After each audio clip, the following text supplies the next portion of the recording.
آپ حاضرین میں ایک ایک ٹکڑا تقسیم کر دیتے اور جو بچ جاتا وہ اپنے لیے رکھ لیتے تھے۔ حضرت شیخ خضر حسینی سے منقول ہے کہ حضور سیدنا غوث اعظم نے ایک شکستہ دل فقیر کو دیکھا۔ آپ نے اس سے اس کی کیفیت کے متعلق دریافت کیا تو اس نے کہا کہ میں آج دریا کے کنارے گیا اور ملاح سے کہا کہ وہ مجھے دریا کے پار لے جائے۔ اس نے انکار کر دیا۔ میں اپنے اس افلاس کے سبب پریشان اور شکستہ دل ہوں۔ ابھی اس فقیر کا کلام جاری تھا کہ ایک شخص آپ کی خدمت میں حاضر ہوا اور 30 دینار آپ کی خدمت میں پیش کر دیے۔ آپ نے وہ دینار اس فقیر کو دے دیے اور فرمایا کہ اس ملاح سے کہنا کہ کسی فقیر کا سوال رد مت کیا کرے۔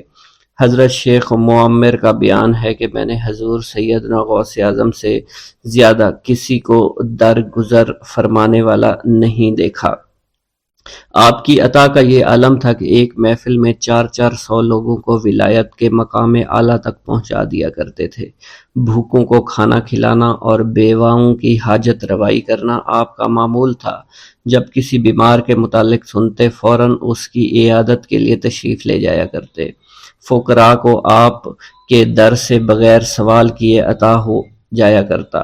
حضور سیدنا غوث اعظم نے فرمایا کہ مخلوق سے کنارہ کشی سے قبل علم حاصل کرو، کیونکہ جو شخص علم کے بغیر عبادت کرتا ہے وہ اصلاح سے زیادہ فساد میں مبتلا ہو جاتا ہے۔ تمہیں چاہیے کہ شمع شریعت اپنے ہمراہ لے کر علم کی روشنی میں عمل کرو، پھر اللہ تعالیٰ تمہیں علم لدنی کا وارث بنا دے گا۔ جس سے تم ناواقف ہو، تمہیں چاہیے کہ تمام اسباب و ذرائع سے تعلق منقطع کر کے رشتہ داروں اور احباب سے جدائی اختیار کر لو، تاکہ تم اپنے زہد کی وجہ سے اپنے قوت باطنی اور اپنے حسن ادب کا مشاہدہ کر سکو۔ خدا کے علاوہ تمام عالم اسباب سے اس خوف سے منقطع ہو جاؤ تاکہ تمہاری شمع معرفت نہ بجھ جائے، اور جب تم 40 دن ایک چلہ اپنے رب کے لیے مخصوص کر دو گے تو تمہارے قلب سے حکمت کے چشمے جاری ہو جایا کریں گے اور تم معرفت الہی کی تپش کا مشاہدہ کرنے لگو گے، جس کو حضرت موسیٰ علیہ السلام نے اپنے شجر قلب پر محسوس کیا تھا۔ اس کیفیت کے بعد تم اپنے نفس و خواہش، اپنے شیطان، اپنی طبیعت اور اپنے وجود سے کہو گے کہ ٹھہر جا، میں نے اس آگ کا مشاہدہ کر لیا ہے جو قلب موسیٰ علیہ السلام سے روشن ہوئی تھی۔ اس کے بعد تمہارے قلب میں باطن سے یہ آواز آنے لگی کہ میں ہی تمہارا رب ہوں، میری ہی عبادت کرو، میرے غیر کی اطاعت سے گریزاں ہو جاؤ، میرے سوا کسی سے تعلق مت رکھو، میری معرفت حاصل کر کے میرے غیر کو فراموش کر دو، غیر سے اعراض کر کے صرف میرے علم، میرے قرب، میرے ملک اور میری سلطنت کی جانب متوجہ رہو۔ جب تمہیں بقائے الہی حاصل ہو جائے تو تمہاری زبان پر اللہ تعالیٰ کا نام جاری ہو جائے گا اور تمہارے حجابات رفع ہو کر قلب سے کدورت زائل ہو جائے گی اور نفس کو مکمل سکون حاصل ہوگا۔ پھر جب اس کے الطاف غالب آ جائیں تو تمہیں خطاب کیا جائے گا، اے قلب فرعون، نفس کی طرف توجہ کر اور ان کو راہ ہدایت پر چلا، میری جانب آ جا اور ان سے کہہ دے کہ میرا ہی اتباع کریں، پھر انہیں رشد کے راستے پر ہدایت کر کے ان سے تعلق قائم کر، اس کے بعد پھر قطع تعلق کر کے دوبارہ استوار ہو کر آ جا اور اسی طرف استوار ہو کر دیکھتا رہے۔ حضرت شیخ معمر سے منقول ہے، فرماتے ہیں ایک مرتبہ میں حضور سیدنا غوث اعظم کی خدمت میں حاضر تھا۔ آپ بیٹھے کچھ لکھ رہے تھے، اسی دوران چھت سے 3 مرتبہ مٹی گری، چوتھی مرتبہ ایسا ہوا تو آپ نے جلال میں آ کر اس جگہ دیکھا جہاں سے مٹی گر رہی تھی۔ اسی دوران ایک چوہا اس جگہ سے نیچے گرا اور مر گیا اور یہ چوہا ہی وہاں سے مٹی کو کھود رہا تھا۔ حضرت شیخ عمر بن مسعود فرماتے ہیں حضور سیدنا غوث اعظم فرما رہے تھے، اسی دوران ایک چڑیا نے آپ کی قمیص پر بیٹ کر دی۔ آپ نے جلالی نظروں سے چڑیا کو دیکھا، چڑیا اسی وقت نیچے گری، مر گئی۔ آپ نے وضو سے فارغ ہونے کے بعد قمیص کے اس حصے کو دھویا، پھر اپنی قمیص مبارک اتار کر مجھے دی اور فرمایا اس کو فروخت کر کے اس کی رقم کو خیرات کر دو، یہ اسی کا بدلہ ہے۔ منقول ہے حضور سیدنا غوث اعظم کے زمانہ میں ایک بہت ہی گناہگار شخص تھا، لیکن اس کے دل میں آپ سے بے پناہ محبت تھی۔ جب اس کے مرنے کے بعد اس کو دفن کیا گیا تو قبر میں منکر نکیر نے سوالات کیے، تو اس نے ہر سوال کے جواب میں شیخ عبد القادر کہا۔ منکر نکیر نے اللہ کی بارگاہ میں اس کے جواب کو پیش کیا تو حکم ہوا، اگرچہ یہ بندہ فاسقوں میں سے ہے لیکن یہ میرے محبوب جو کہ صادقین میں سے ہیں ان سے محبت رکھتا ہے۔ بسم اللہ الرحمن الرحیم۔ منقول ہے کہ حضور سیدنا غوث اعظم کے زمانہ میں ایک مقرب کی ولایت سلب کر لی گئی۔ سب چھوٹے بڑے اس کو حقارت کی نگاہ سے دیکھنے لگے۔ اس نے 360 اولیاء اللہ سے التجا کی کہ وہ اس کے حق میں دعا فرمائیں، لیکن اس کا نام لوح محفوظ پر اشتیاق کی فہرست میں لکھ دیا گیا۔ ان اولیاء اللہ نے اس کو بتایا کہ تم کامیاب نہیں ہوں گے۔ اس کے چہرے کا رنگ سیاہ پڑ گیا۔ اس شخص نے حضور سیدنا غوث اعظم شیخ عبد القادر جیلانی کی خدمت میں حاضر ہو کر دعا کی درخواست کی۔ آپ نے فرمایا، تم اللہ عز و جل کی بارگاہ میں مردود ہو گئے ہو، مگر میں تمہیں اللہ کے اذن میں مقبول بنا سکتا ہوں۔ پھر حضور سیدنا غوث اعظم نے اس کے لیے بارگاہ الہی میں دعا فرمائی تو غیب سے ندا آئی، کیا تمہیں معلوم ہے کہ تم سے پہلے بھی 360 اولیاء اللہ اس کے لیے سفارش کر چکے ہیں، لیکن اس کا نام لوح محفوظ پر اشتیاق کی فہرست میں لکھا جا چکا ہے۔ یا الہی، تو مردود کو مقبول، مقبول کو مردود بنانے پر قادر ہے۔ اگر تیری منشا یہی ہے، تو نے اس کو مقبول بنانے کے لیے مجھ سے دعا کیوں کروائی؟ غیبی ندا آئی، اے عبد القادر، اسے میں نے تمہارے سپرد کیا، تم اسے جو چاہے بنا دو۔ چنانچہ آپ کی دعا سے وہ پھر سے بارگاہ الہی میں مقبول ہو گیا۔ حضرت شیخ ابو صالح سے منقول ہے، حضرت شیخ ابو مدین مغربی نے مجھے حضور سیدنا غوث اعظم شیخ عبد القادر جیلانی کی خدمت میں بغداد فقر کی تعلیم کے لیے بھیجا۔ آپ نے مجھے 20 دن تک اپنے خلوت خانہ کے دروازہ پر بٹھائے رکھا اور 20 روز گزرنے کے بعد مجھے قبلہ رو ہونے کا حکم دیا گیا۔ جب میں قبلہ رو ہو گیا، آپ نے فرمایا، اے ابو صالح، اس طرف دیکھو۔ چنانچہ میں نے اس جانب دیکھا تو آپ نے فرمایا، کیا دیکھ رہے ہو؟ میں نے عرض کیا، بیت اللہ شریف میری نگاہوں کے سامنے ہے۔ آپ نے مجھے حکم دیا کہ اب مغرب کی سمت دیکھو۔ میں نے اپنا چہرہ مغرب کی جانب کیا تو آپ نے فرمایا کہ اب کیا دیکھ رہے ہو؟ میں نے عرض کیا کہ میں اپنے مرشد پاک حضرت ابو مدین کو دیکھ رہا ہوں۔ ایک مرتبہ سنان نامی عیسائی پادری نے حضور سیدنا غوث اعظم کی محفل میں حاضر ہو کر سلام عرض کیا۔ حاضرین کھڑے ہو کر بیان دیا کہ میں یمن کا رہنے والا ہوں۔ میں نے ارادہ کیا کہ میں اسلام قبول کروں گا۔ اسی دوران میرے دل میں خیال پیدا ہوا، میں اس دور کی سب سے بہترین شخصیت کے دست مبارک پر کلمہ پڑھوں۔ اسی سوچ کے دوران مجھے نیند آ گئی۔ خواب میں مجھے حضور سیدنا عیسیٰ کی زیارت نصیب ہوئی۔ آپ علیہ السلام نے مجھ سے ارشاد فرمایا، بغداد چلے جاؤ، شیخ عبد القادر کے دست حق پر اسلام قبول کرو، کیونکہ اس وقت وہ روئے زمین پر تمام لوگوں میں افضل اور اعلیٰ ہیں۔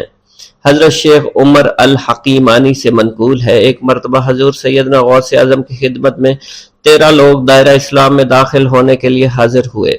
ان لوگوں نے بیان کیا کہ ہم عرب کے عیسائی ہیں اور ہم نے کلمہ پڑھنے کا ارادہ کر لیا ہے۔ ابھی یہ سوچ ہی رہے تھے کہ کس مرد کامل کے دست حق پر کلمہ پڑھیں گے۔ ہمیں ہاتف غیب سے آواز سنائی دی کہ بغداد جا کر شیخ عبد القادر جیلانی کے دست مبارک پر کلمہ پڑھو۔ حضرت شیخ زین الدین ابو الحسن علی بن ابی طاہر سے مروی ہے، فرماتے ہیں، میں نے حضور سیدنا غوث اعظم سے علم حاصل کیا۔ اللہ عز و جل نے مجھے 1 سال میں اتنا علم دیا کہ دوسروں کو وہ علم 20 سال میں بھی نصیب نہ ہوا ہوگا۔ میں نے آپ سے مصر جانے کی اجازت طلب کی۔ آپ نے فرمایا، تو دمشق پہنچ کر غازیوں کو مصر میں داخل ہونے کے لیے تیار پائے گا تاکہ اس پر قبضہ ہو جائے، مگر ان سے کہنا کہ وہ ہرگز کامیاب نہ ہوں گے۔ ہاں، دوسری مرتبہ وہ کامیاب ہو جائیں گے۔ حضرت شیخ زین الدین فرماتے ہیں، جب میں دمشق پہنچا میں نے وہی حال پایا جو آپ نے بیان فرمایا تھا۔ میں نے ان سے کہا، تو وہیں نہ رکے۔ جب میں مصر پہنچا تو میں نے خلیفہ کو ان کو مقابلے کے لیے تیار پایا۔ میں نے خلیفہ سے کہا، گھبراؤ نہیں، کامیاب ہو جاؤ گے۔ وہ فرماتے ہیں، خلیفہ نے مجھے اپنا ندیم خاص مقرر فرمایا اور اپنے ہر راز سے مجھے واقفیت دے دی۔ پھر دوسری مرتبہ غازی آئے، انہوں نے مصر پر قبضہ کر لیا۔ مجھے حضور سیدنا غوث کے مطابق قول کے مطابق ہر ایک سے 1.5 لاکھ دینار ملے۔ مجھے مصر میں ہر خاص و عام میں مقبولیت حاصل ہوئی اور بے شمار لوگ میرے وعظ سے مستفید ہونے لگے۔ حضرت شیخ ابو الخیر سے منقول ہے، فرماتے ہیں میں شیخ ابو محمد حسن، شیخ ابو قاسم، شیخ ابو حفظ کی خدمت میں حاضر ہوئے۔ آپ نے فرمایا تم سب اپنی اپنی حاجات بیان کرو، میں انشاءاللہ تمہاری حاجات پوری کروں گا۔ شیخ ابو سعید نے کہا کہ میں ترک دنیا اختیار کرنا چاہتا ہوں۔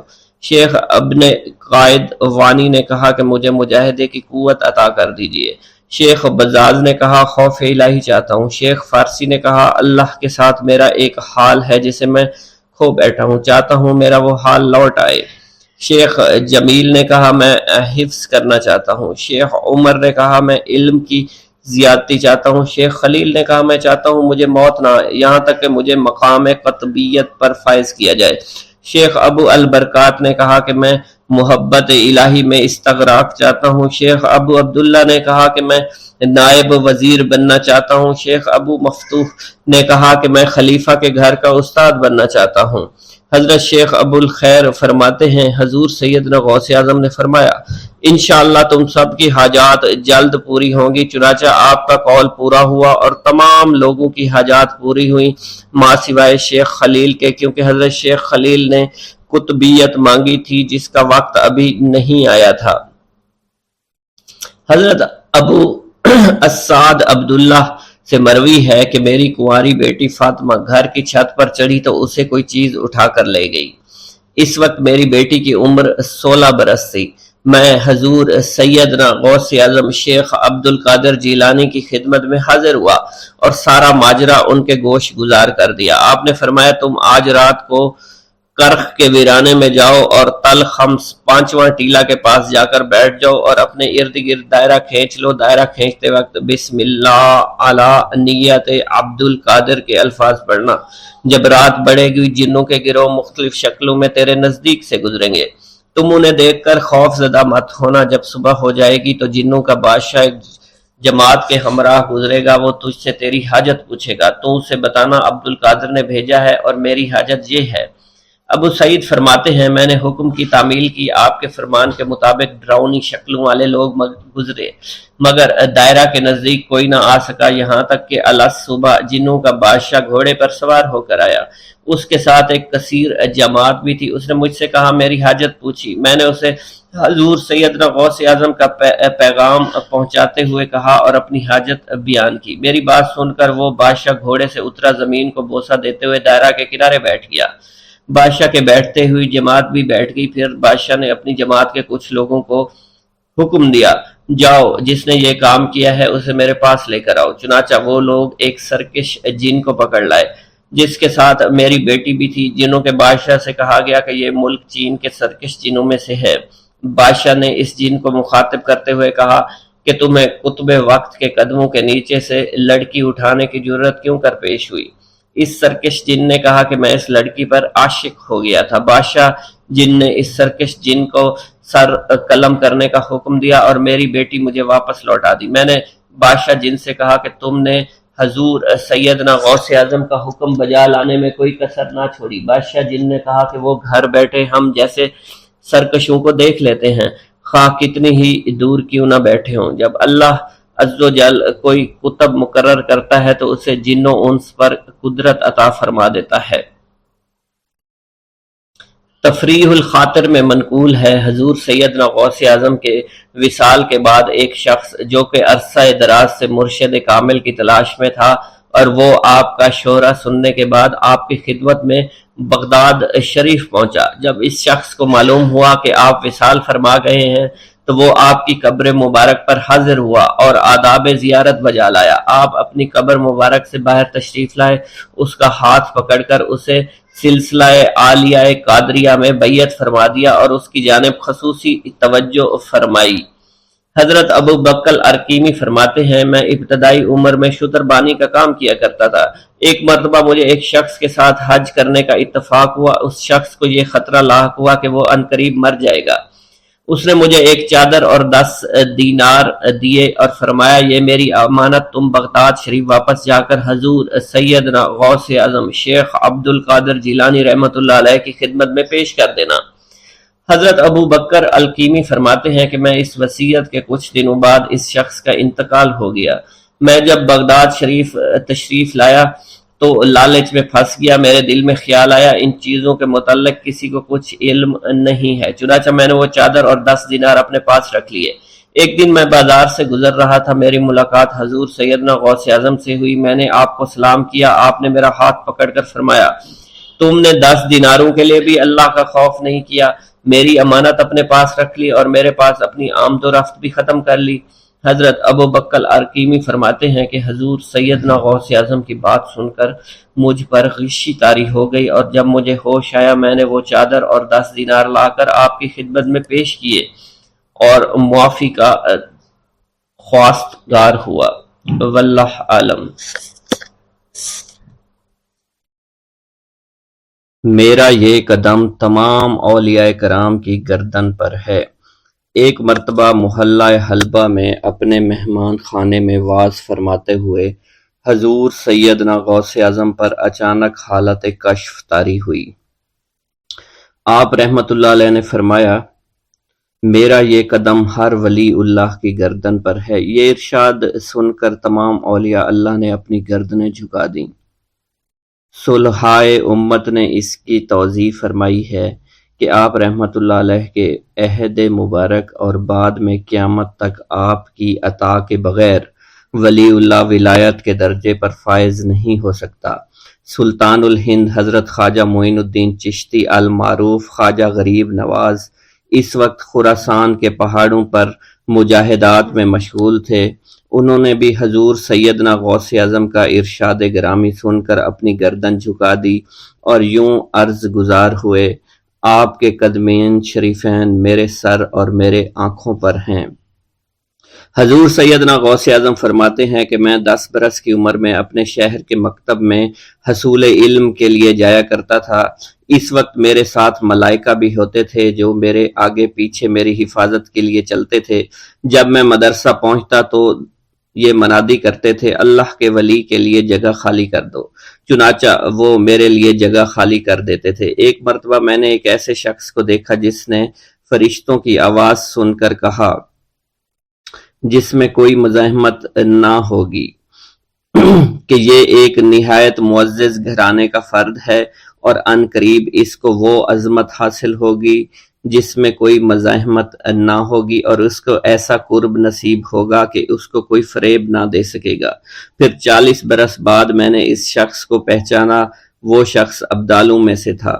حضرت شیخ ابو سعود احمد بن بکر حریمی سے مروی ہے کہ حضور سیدنا غوث اعظم نے فرمایا کہ میں 55 سال تک تنہا عراق کے بیابانوں میں پھرتا رہا، میں لوگوں کو نہ جانتا، لوگ مجھے نہ جانتے۔ اسی دوران میرے پاس رجال الغیب اور جنات تشریف لاتے جنہیں میں طریقت اور اصول کی تعلیم دیتا تھا۔ ابتدا میں جب میں عراق میں داخل ہوا تو حضرت خضر میرے ہم سفر بنے اور بعد میں اس وقت ان کو پہچانتا نہ تھا، اور اس کے ساتھ میرا معاہدہ ہوا کہ میں ان کے کسی حکم کی خلاف ورزی نہیں کروں گا۔ ایک مرتبہ انہوں نے مجھے ایک جگہ بیٹھنے کا حکم دیا اور میں اس جگہ 3 سال تک بیٹھا رہا۔ سال میں ایک مرتبہ حضرت خضر میرے پاس تشریف لاتے، فرماتے کہ یہی تیرا مقام ہے جہاں تجھے پہنچایا گیا ہے۔ اس عرصہ کے دوران تمام نفسانی خواہشات مجھ پر انسانی شکل میں وارد ہوئیں، لیکن اللہ عز و جل نے مجھے ہر موقع پر استقامت عطا فرمائی اور مجھے ان خرافات سے بچائے رکھا۔ ابتدا میں میرا نفس مجاہدہ کا کوئی طریقہ اختیار کرتا تو میں اس پر قائم ہو جاتا اور کسی چیز کو قبول نہ کرتا تھا۔ ایک طویل مدت تک اپنا گلا گھونٹتے ہوئے میں مدائن کے جنگلوں میں مجاہدات میں مشغول رہا۔ حضور سیدنا غوث اعظم فرماتے ہیں کہ میں نے اپنے نفس کو مختلف مجاہدوں، مختلف ریاضتوں اور مختلف مشقتوں میں ڈالے رکھا۔ 1 سال تک میں گری ہوئی چیزیں اٹھا کر کھاتا رہا، دوسرے سال پانی پر گزارا کیا، اور تیسرے سال نہ میں نے کچھ کھایا، نہ پیا اور نہ ہی سویا۔ ایک مرتبہ شدید سردی کی وجہ سے میں ایوان کسریٰ کے کھنڈرات میں سویا تو رات بھر میں